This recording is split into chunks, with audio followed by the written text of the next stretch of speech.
Hi, I'm Mary Jo Webster. This is the first in a series of videos I'm going to do on how to get NFL, National Football League data using R. Today we're going to look at a package called ESPNScrapeR that allows you to get all kinds of things from ESPN.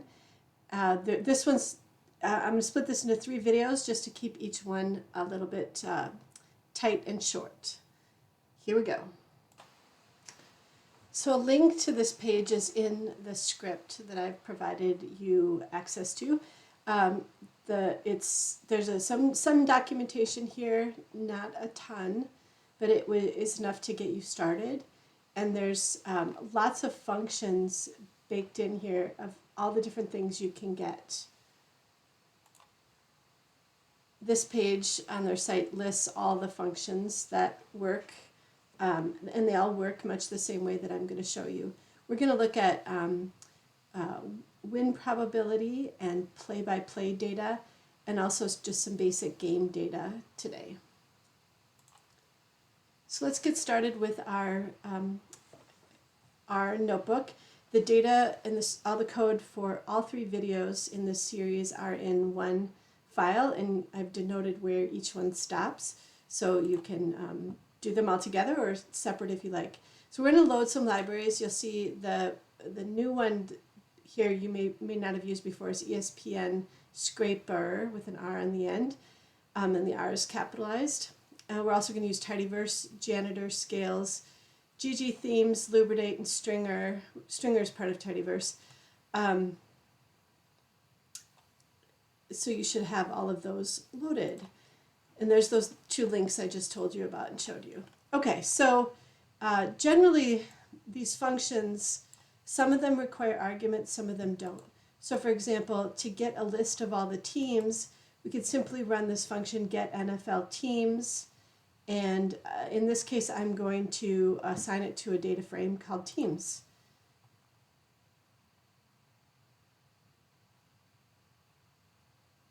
And there we go. I'm going to give you a little zoom. So here's our data frame called teams. There's 32. There's 32 teams in the NFL. And there's some basic information. The team ID, which is consistent across all the data sets. Name, nickname, abbreviation, their full name. Even some hex codes with their team color, which we're going to put to use. And a link to their logo that you could download. Super useful stuff here. So there's the teams table. And then there's games. So the schedule, get NFL schedule is the function. And it requires you to put the season in that you want. So let's run this little chunk of code. And then we'll look at a little bit about what it's returning.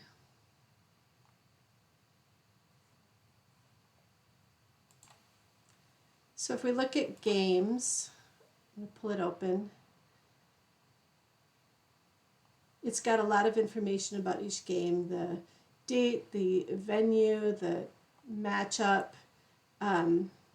Notice the game date is in an unusual format, so we're going to have to do something with that. The attendance, the venue name, lots of things may or may not use. And then which team's the home team and which team's the win team, or the away team, and then scores. Okay, so, but I see some 2021 season things in here, so this is a little strange. Let's look at, I'm going to group by the season, type, and the slug, which are kind of 3 fields that combine to tell you what kind of game this is. And you'll see that we have 32 2021 regular season games and 3 postseason games, and then 14 postseason games and 49 preseason games from 2022. So this season in this, and the documentation in here tells us that season really is kind of calendar year. So this doesn't really get us what we want. We need to do a little more refinement. If we just want to say the regular season in 2022, which is technically the 2022-23 season, if we want to winnow it down, we need to do a little more. So I've written some code here to clean this up a little bit. First of all, I've added a mutate field that is going to convert that date field, the game date, into a real date field. So what it's doing is using string sub from the stringer package to grab the first 10 bytes, and then sets that as date format. That's what this asDate function is. That is from Lubridate. I can document that here. And then it's putting it in a new field called new game date. And so then in the next line in this filter, we can use that new game date field to say, I only want games played after September 1st and anything before today. So it's important to note that this schedule does have the remaining games for the season. The season's not over yet. I should point out it's December 5th, a Monday, and there were games yesterday, and those games are in here, but next weekend's games are also in here, but there's no scores and that kind of thing. I only want the ones where there's actual scores. So we're going to limit it to type 2, which is regular season, and only games played after September 1st and before today. So let's run that. And notice it's going back to get NFL schedule and re-getting the data all over again. So if I were doing this for real, I would run this instead of what we ran a minute ago. Okay, so those take a little while. I'm going to try pausing in between so you don't have to sit and watch it turn. But look, it says returning data for 2022. So now if we open up games, we should only have regular season games, only regular season, only in 2022, and those game IDs, or the game dates, should all be just this current fall, the last couple of months here. Okay, so you can go through and count how many games there should be and versus how many there are. Not a hard thing to do. All right, so let's look at what's in the game data. You saw a few things there, but I'm going to pull out some of the key fields.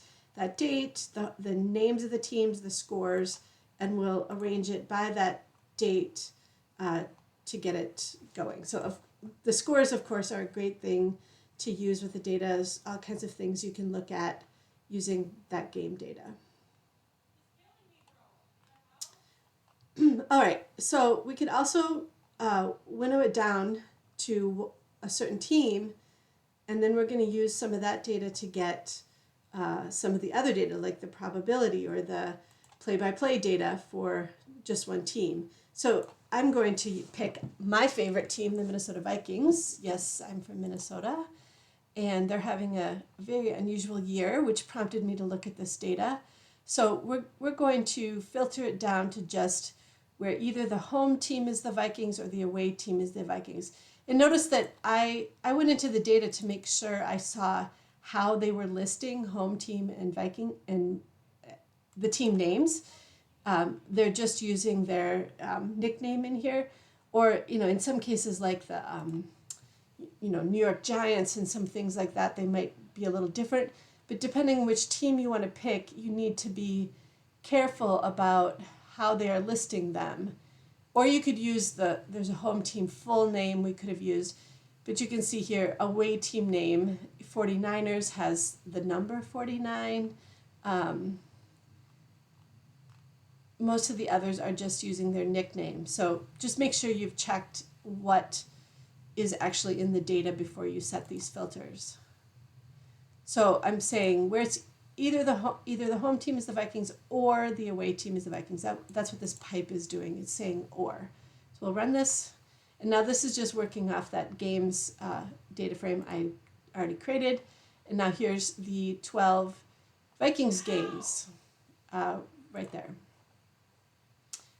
Okay, back to our data. So one of my favorite things I've seen in here in ESPN is they have a play-by-play win probability for each game. And I figured this out because I saw a tweet where somebody had charted a game. And you can see throughout from one play to another, what's the probability that that one of the teams is going to win. And there's a probability in there for the home team, and there's a probability for the away team. So what you the way this function is set up is that you have to feed it a game ID. If we go back to this, our game table here, there's a game ID for each game. And so I want to look at this Minnesota Vikings Buffalo Bills game. Those of you who are NFL fans know that that was one of the wildest games probably ever played in the NFL. And so there's that game ID. I'm going to copy that and put it in here in my code and put that inside the parentheses for this get ESPN win probability function. I'm going to make it a data frame called Vikes Bills. So now this is going to give us a lot of 205 records. That means there were 205, it's not really plays because some of them are just the start of the game. Some indicate the end of the halftime, end of the first half, end of each quarter, things like that, or the 2-minute mark. So it's a little bit less than 205 plays, but roughly each one is a play. You'll notice that when you download this, there's not much here. There's the row ID is kind of the sequence that these are going in, and you'll see there's no names of the teams. It's just their ID numbers. And then the percentages, that win percentage, the likely probability. But there is a play ID and a game ID. There's that game ID. There's also a play ID. We're going to put that to use in a little bit.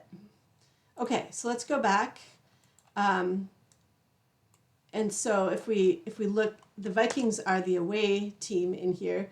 So if we just look at those percentages play by play, you can see that the Vikings just under 50% chance of winning this game as it goes along, and it goes up and down, down to 20-some% farther along in the game. It's really crazy. But I'd like to plot this using GGplot. So if you've never used GGplot before, this is part of the Tidyverse package, and I'm going to show you the basics of what you need for a GGplot, and then we're going to do a little bit to make it prettier. Okay, so the GGplot needs to know 3 things right off the bat. What data frame do you want to get the data from? And then this X value, X equals. So which column in your data frame is that bottom axis, the X? So in this case, it's the row ID, the sequence of plays. So all we can really do is use that row ID. And then because the Vikings were the away team, I want to plot their away win percentage as the y-axis. So that's how high the lines or the bars or whatever are on the chart. And so that's the first line. And then you put a plus sign at the end of the line to kind of connect the operations. It's similar to the pipe in Tidyverse, but in GGplot you use a plus sign. So then you need to tell what kind of chart do you want to make. In this case, I'm saying geom line, which means I want a line chart. There's geom bar, there's geom call, there's geom point, which is a scatter plot. There's dozens of different kinds of charts you can make with GGplot. Of course, this is a real common one. And then it needs this stat equals identity basically to know what data to use in order to reference back to the first line. It's one of the things in GGplot I don't completely understand. I just know I have to use it in this situation. And then you can set the color of the line, which in this case I'm using the Vikings color. Remember from the team's data frame, it had the Vikings color in there. And then you could set the size of the line. And I tend to just play around with this a little bit and make it and just move this number around a little bit until I get what I like. So let's run this and see what happens. So I run this chunk of code and it's going to throw an error message here, but that's okay. Using size aesthetic. Oh, it was deprecated. Okay, line width. I did not know that. So it's telling me that I should change this to line width. Let's see if that solves the problem. There we go. Learn something new every day. A basic GGplot, and you can see the craziness of this game, that the Vikings' chances of winning the game really went down, down, down, down, down, and then toward the end of the game, suddenly it was this roller coaster up and down, until at the very end they won the game in overtime, by the way. if you didn't see that game. So we're going to make this a little prettier in a little bit. But there you go, first GGplot. All right, let's look at some other data. We can use, there's one of the other functions in the ESPN scraper is get NFL PBP, which means play by play. Again, I'm going to use that same game ID, and I'm going to assign it to a data frame called Vikes Bills PBP. That's tough to say. And then we're going to take a look at it.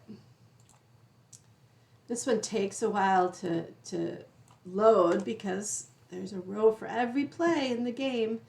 So the basic game information here at the front, but then if I can scroll over, you can see there's this column called Playtype that tells us what happened, yards gained or lost, the description of the play, the drive, who had possession of the ball, the start quarter, the drive start clock, end quarter and end clock, the amount of time that drive took, the number of yards, whether that resulted in a score, the results, punt, TD, field goal, etc.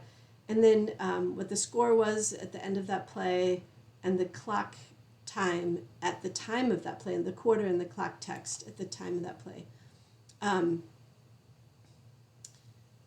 So many things in here, so many things you could do with, and we're only going to just touch a little bit. So let's move on. Okay, so like I said, one of the coolest fields in there is the play type, and we're going to put that to use along with that probability information. So for example, end of regulation is only used if the game goes into overtime.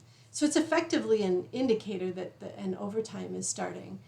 End of game then is always used, but it's at the end of the game. That might be the end of the fourth quarter, or the equivalent of end of regulation, or the end of overtime and the full end of the game. There's also end of half, which is interesting. So that's an indicator of halftime. And of course, all kinds of other possibilities here. There's also at the very end the 2-minute warning. So you can pair that with the quarter to be able to find the last 2 minutes of the game, for example. All right. So what I want to do is join together that probability data that we used to make a chart a minute ago and the play-by-play data in order to get a few more pieces of information. So I'm using the left join function from dplyr and saying join Vikes Bills with the Vikes Bills PBP, but I'm asking it to only pull a handful of columns from that play-by-play data, just game ID, play ID, quarter, clock text, home score, away score, possession, team name, play type, yards gained, and play description. We're not even going to use all of them, but you can see I'm winnowing it down so that I don't join everything. And then you have to join both on the game IDs and the play IDs to make sure it matches properly, especially if you're joining multiple games worth of data. Here it's not so important because we just have one game for in each data set. But for careful sake, that's what we'll do. Okay, so now we've got this better data here. So let's improve that GGplot here. And instead of going back and editing that previous version that I had above, I've just put some new code down here for you to see what's working. So you'll see those first two lines are the same as what we did before. You tell it what data to use, what row and column, and then we got to change the size to line width. But then I'm going to add two other things.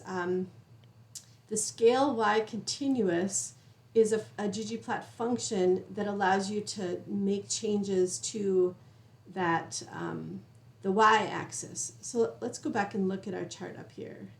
So notice our y-axis, these are percentages going along the left side. It's supposed to be 25, 50, 75, 100%, but because the data is stored as a decimal, it's not. That's how it's presenting it. And then row ID is absolutely meaningless. It's kind of, like I said, a kind of a play number, but kind of not. So it's kind of useless for us. So what we're going to do is we're going to convert the labels on the y-axis to percent, and we're going to use, there's a function in the scales package that does this really, really well, better than anything I've seen with GGplot.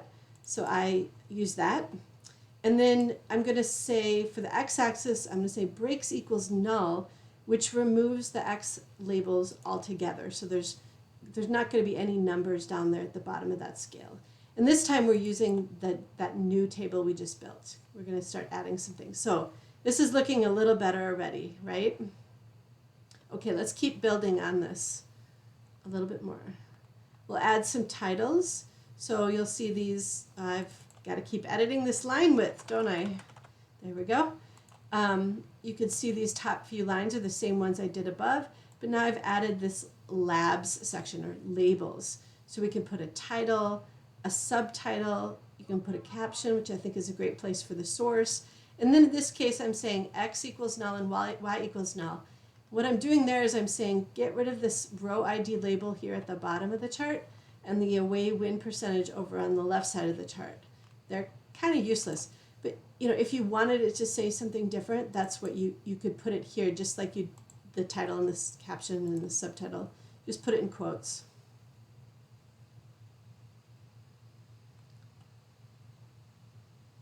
There we go. Is that looking better? Okay. Now for something cool. So this game, remember I mentioned this game. Let me scroll up again. This game, this end part of the game where the really crazy stuff is happening, that was overtime. But so I want to know, when does overtime start?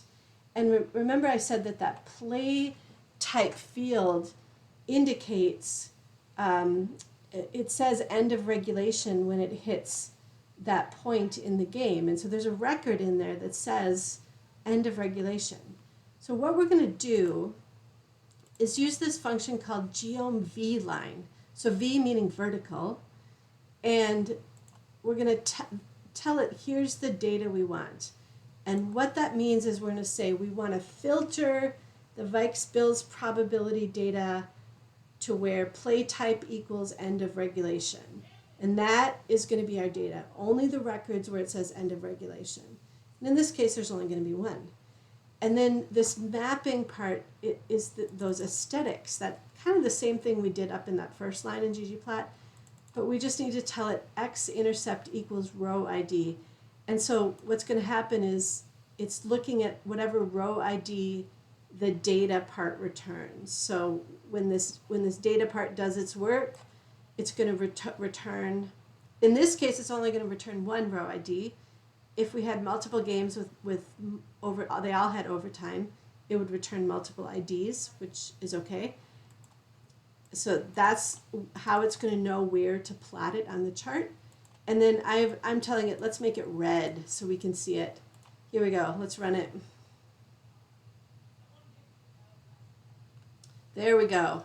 So there's the line indicating the start of overtime. Much better, right? So in one of the later videos, I'm going to show you how to label this with the word overtime on here.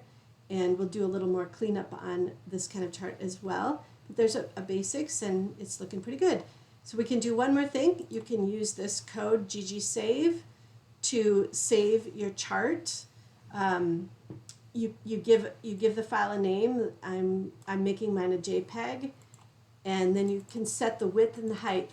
Notice I've said units equals in, which means inches, so that width and height are inches. So I've told it to make a JPEG that is 6 inches wide by 4 inches tall. And it's set to a print resolution, which is fairly good quality. So we're going to save that, and then you'll see that it's put a JPEG over here in the lower right in your files section. If you click on it, you can open it. There we go. Send it to your mom and dad or something to say, hey, look what I made today. All right, that's the end of this first video. Stay tuned for the next one. Thank you.